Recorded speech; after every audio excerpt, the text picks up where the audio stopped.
Well, old friend, I guess your time has finally come.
Video game crossovers have brought us some legendary, iconic franchises throughout history.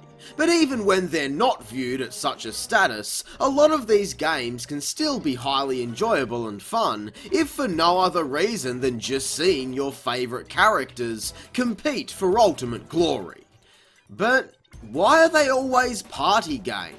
I've got nothing against party games, they're fine, but surely with such memorable worlds and characters, the opportunity is ripe for further world building through intertwined stories. But these rarer cases seem much more prone to what is an almost inevitable crap factor, even going beyond the limits of what some would compare to hell itself.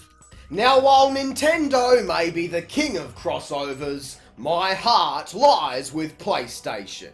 These are the systems I grew up with, alongside their respective franchises. Jak and Daxter was my introduction to the PlayStation 2. Sly Cooper is a series I missed growing up that still gave me quite the adventure when I finally got around to it.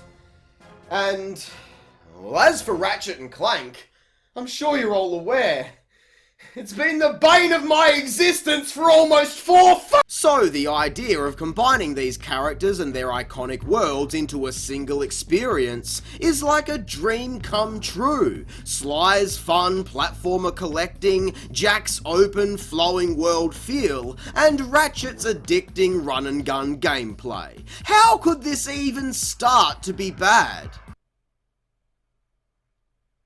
Slap it with PlayStation's most original concept. To play the game, you'll need not only a PS3 eye and move controller, but also a Nintendo Wii... a navigation controller.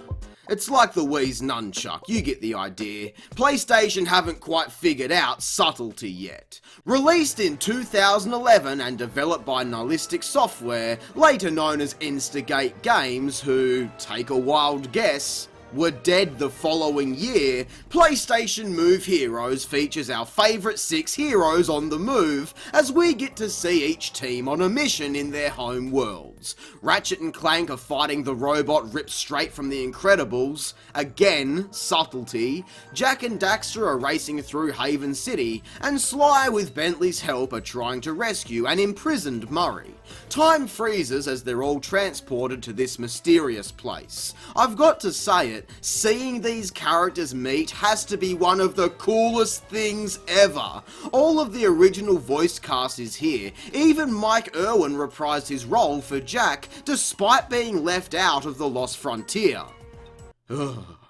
Once everyone is introduced, these two aliens, Gleber and Lunk, announce that they've paused the characters' homeworlds so that they can compete in a series of challenges. They're all keen for some competition and that's it. That's all you get. The story is weak and generic as anything, but at least it explains what's going on, why Murray doesn't get to play, and honestly, just seeing these guys interact is enough for me.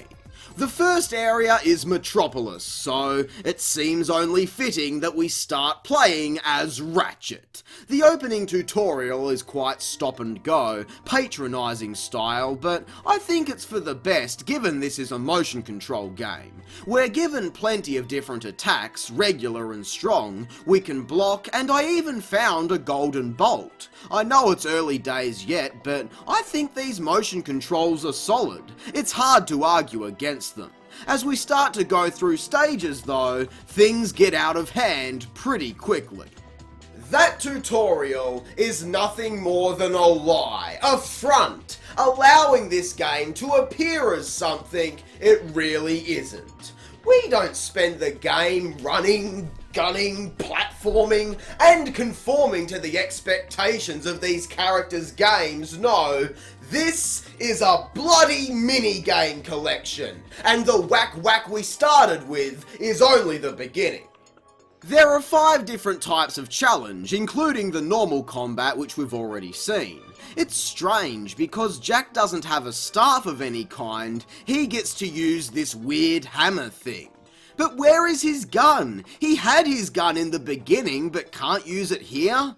Following that is a similar mode using the plasma whip from Ratchet and Clank. Holy shit! If you told 12-year-old Square-Eyed Jack that one day he'd get to play for real with the plasma whip in an iToy style game, he probably would have hit puberty much sooner.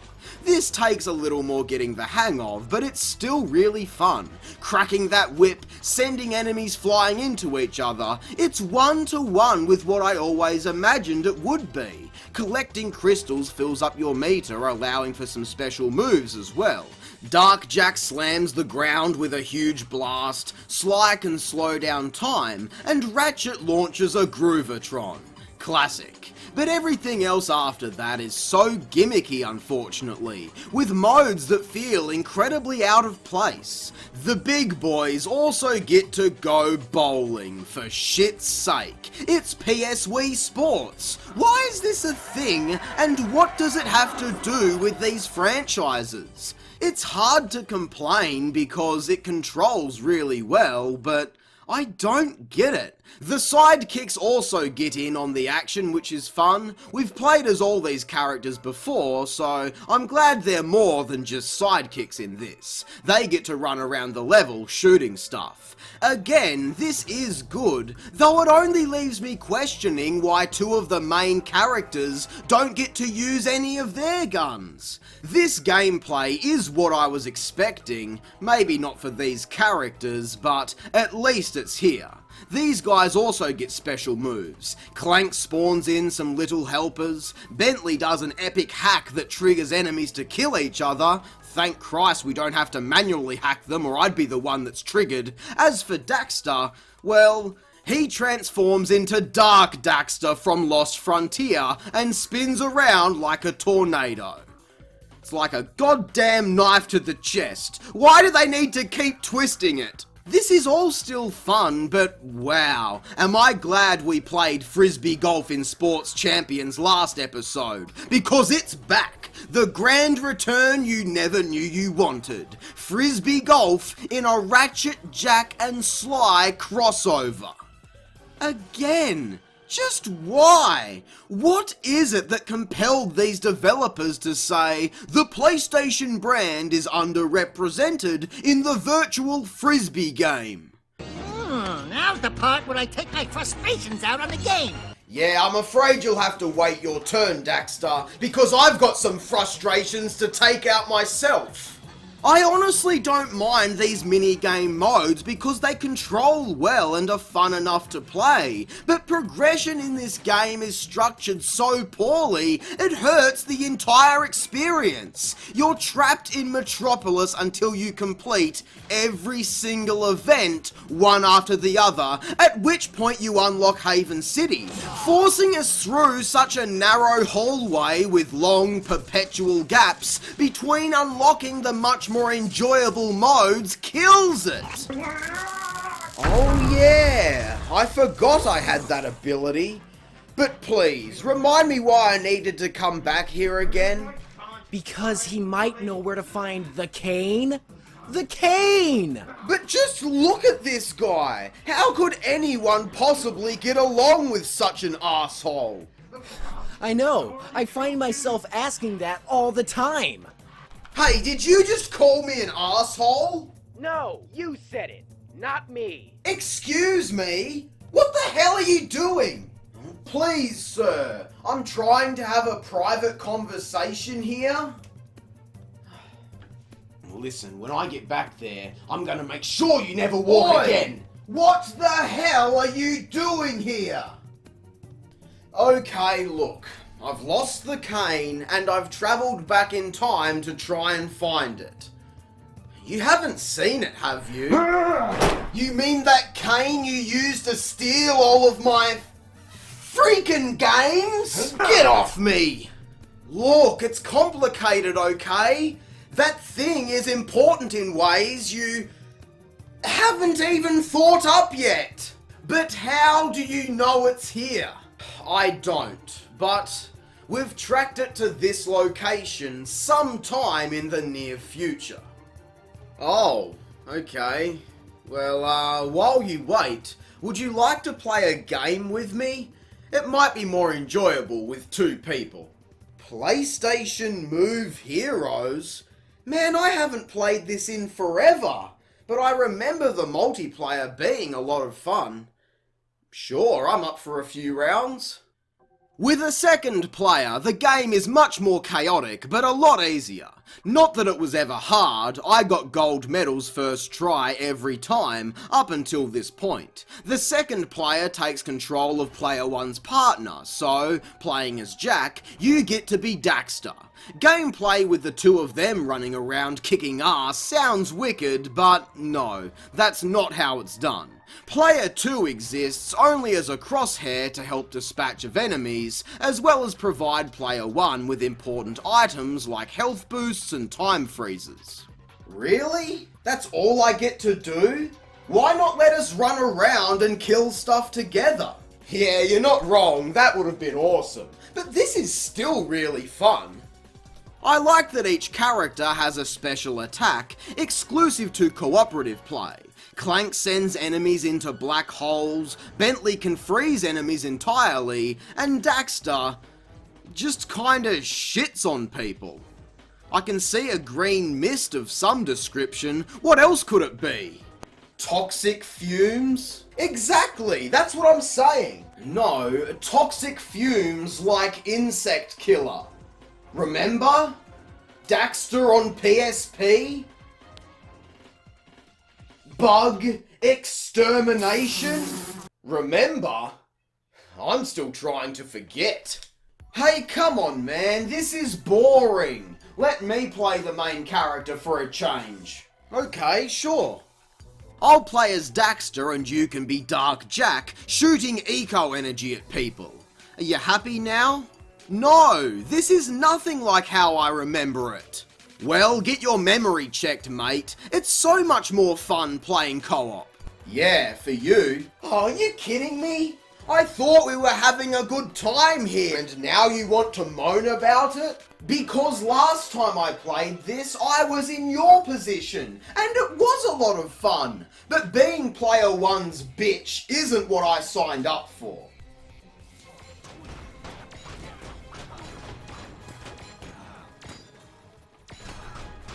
Can you give me a health item, please? Nah, you know what? You're on your own. Oh, come on! It's not that bad. At what point in time did I start being such a sour bitch? Start? Like I was saying, progression in this game is a major deterrent for me.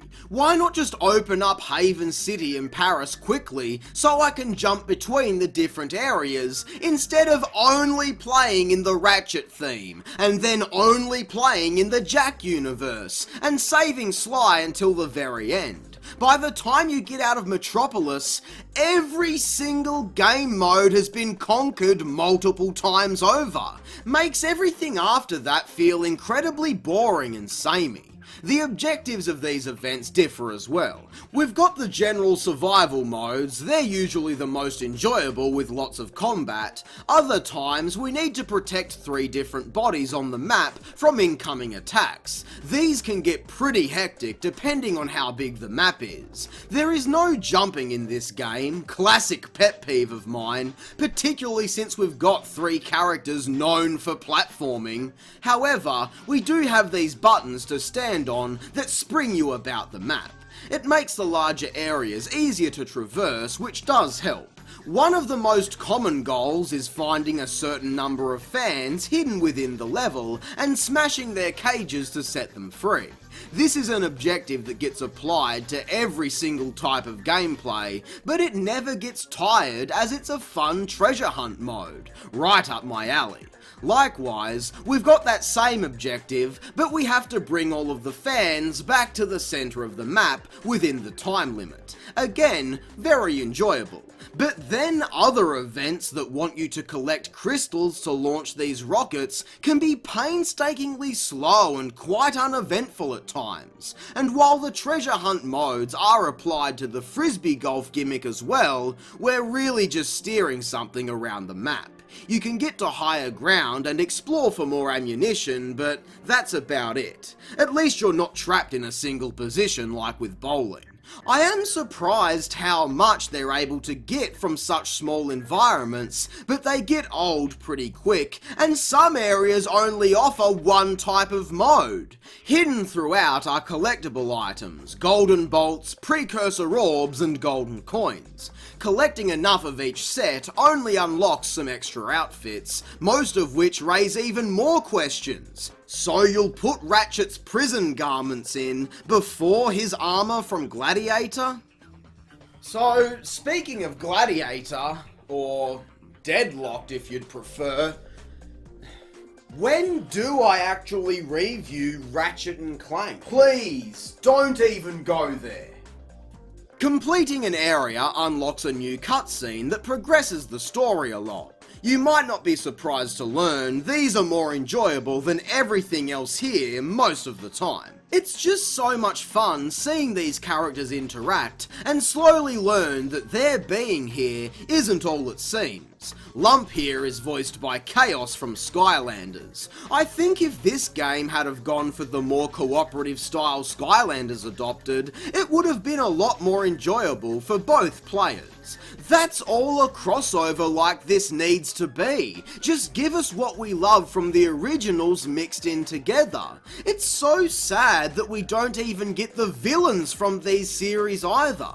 I understand that it's trying not to take place during any particular timelines, but even Crash and Spyro Fusion got that part right. Although, not really. The only things that actually make it over from these series are the main heroes, their special collectibles, a couple of weapons, and recognisable elements of their environments. That's it. We spend the entire game killing the same 5 enemies which, in fairness, do look like Crimson Guard robots from the Jack series, but that's really it. This feels more like its own thing rather than a combination of these 3 properties. I'm trying to like this game, but it's hard when all I want to do is run around and smash things without having to do all this other crap. If the game is going to be so linear, why force me to do the same mode 3 times in a row, you bastard? I just don't flipping get it. Alright, calm down there before you blow us all to shit. Step back and let someone with experience teach you a few things. It's incredibly hard to try and discredit this game, given how well the motion controls function. Even all these years later, I'm still surprised at how fluent everything is. Yes, some of the applications of these controls are for modes we're not big on, but you can't deny the quality. Take away the idea of what could have been, focus on what we've got to play here, and you'll quickly start to understand.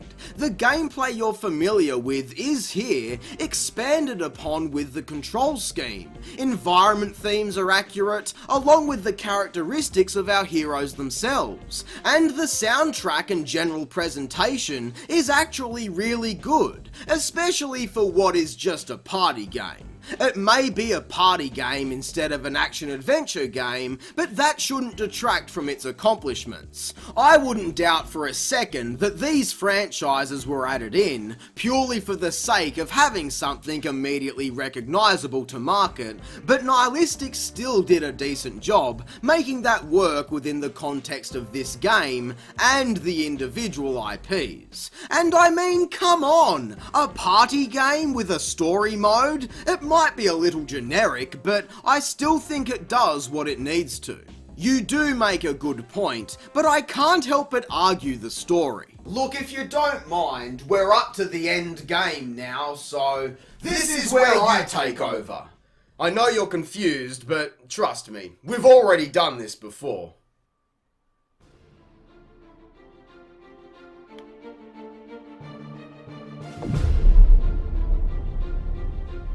What did you do? I don't know!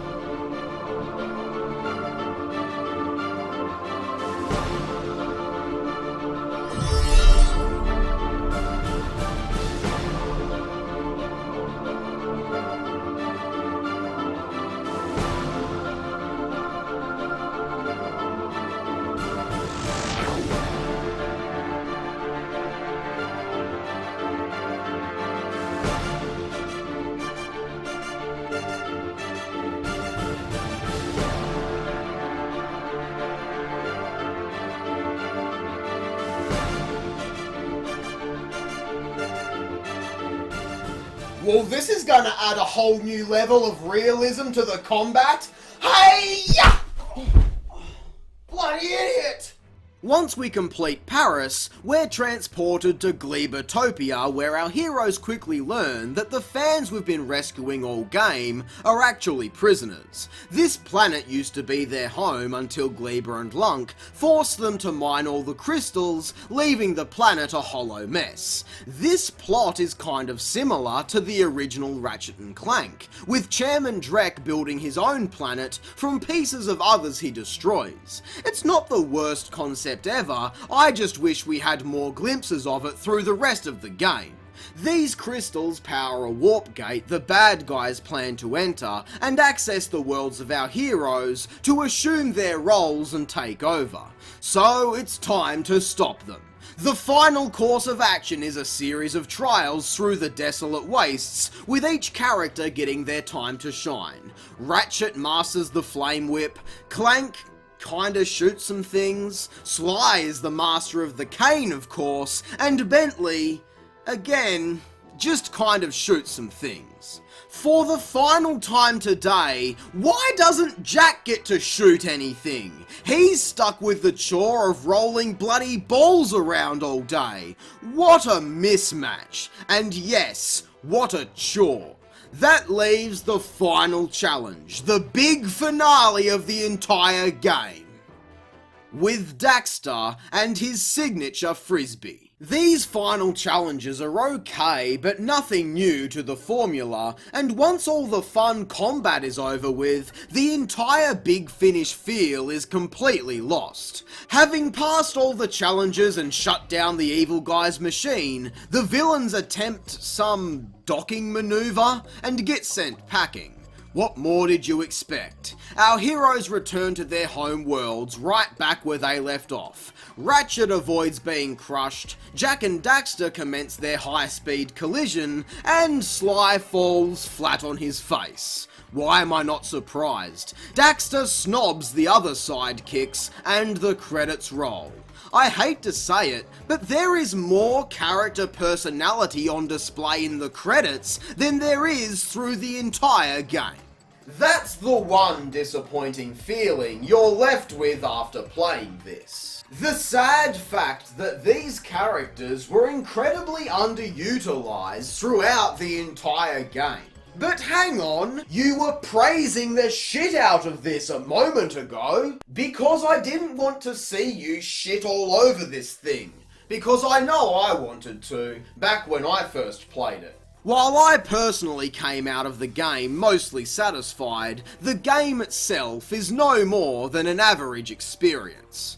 Yes, I feel much the same way. Even though the game can get quite repetitive, the gameplay is still really fun. I had such a blast running around as these characters, but why they added some of these modes, I'll never know.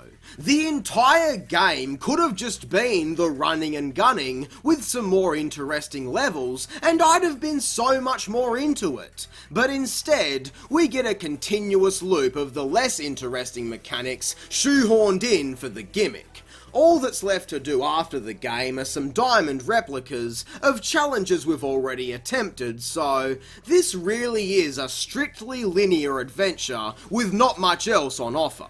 And while the game stands on its own merits, its failures at a balanced cooperative mode and misusing these franchises means I probably won't be back for some time. PlayStation Move Heroes gets 5 out of 10. All the fans of Sly 2 just flipped their shit, but no joking, this was so much more bearable to sit through. And while the glaring issues and puzzling decisions do greatly detract, for a heavily gimmicked motion control game with the pop-in, pop-out playstyle, it is one of the most solid examples of these mechanics I think I've ever seen. And I guess, now that we're done here, you have to leave? Don't worry, we'll meet again in good time. Well, how does next week for Tony Hawktober sound? Just give me the damn stick. Oh, and one more thing. Stay out of the lake. You're a bit late on that one, mate, but thanks anyway.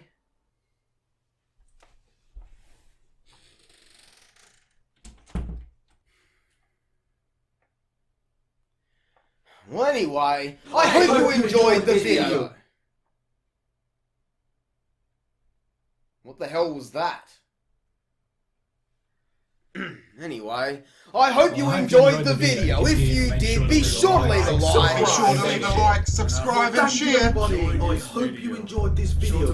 Don't forget to But anyways, I hope you enjoyed the video. If you did, be sure to leave a like, subscribe, and share the video. Now the voices are back in my head again. Be sure to like, comment, and subscribe. Great. I'm Swifty Stardust.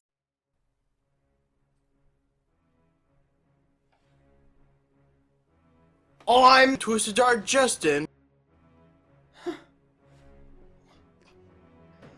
I'm Totally relevant YouTuber. I'm Scott NBNP. I'm Smiling Plumber. I'm Cringe Master 64. I'm Rosie the Rascal. I'm Rand-eyed Aiden. I'm Junior All-Star. I'm Scatling Sean. I'm Square-Eyed Jack. Oh, it seems to have stopped. Okay. I'm General6. I'm Beck Svensson. I'm Ratchet Clank. I'm Fritz VA. I'm Tyler Pancake. I'm Tank CQ. I'm William Pete Morley. I'm Trevor Mason 117. I'm Meme Dude that MP4. I'm James O'Hare. I'm stoned. I'm Face Up 96. I'm Chopper Bandicoot. Master 3.0. And I'm a Cinema Comedy. I'm Fiona. I'm Junior Nitro 24, and I hope you have. Hope you have. I hope you have. I hope you have A great. great. Great. Great fucking day. Thanks for watching, you bastards. And if you thought that any of these games were bad, or these games were bad, or even these games were bad. That's your opinion and I can respect that. But come on. I hope you have a great fucking day. Jag heter New Moon Gazelle. मेरा नाम ज़ोहैर है. मुझे उम्मीद है कि आपका दिन बहुत अच्छा गुजरेगा. Putain en premier et j'espère que vous allez avoir une asti de belle journée. Maintenant, on a Thor Spencer. I'm Maxie, and I hope you have. I hope you have. I hope you have a great fucking Fucking. fucking fucking fucking fucking fucking Fucking, fucking, fucking, fucking Fucking. fucking, fucking fucking, fucking Fucking. fucking fucking Fucking. fucking fucking fucking fucking fucking fucking fucking fucking fucking fucking Fucking. fucking Fucking. fucking fucking fucking fucking fucking fucking fucking fucking fucking fucking fucking fucking Fucking day. Thanks for watching. I hope you have a great bloody day. I hope you have a great frickin' day. Frickin' day. A great day. Fantastic day. I hope you have a great bloody day. A great freaking day. Thanks for watching. Thanks for watching. Thanks for watching. Thanks for watching. Thanks for watching. Thanks for watching. Thanks for watching. Thanks for watching. Thanks. Thanks for watching. This game's bad. 3 out of fucking 10. Anything but this piece of shit. Why won't you die? Powerpuff Girls, Reddish Rampage gets 1 out of fucking 10. Thanks for watching. Thanks for watching. And congrats on 100, you eccentric fuck. I'm Square-Eyed Jack, and I hope you have a great fucking day. Thanks so much for sticking with me through 100 episodes.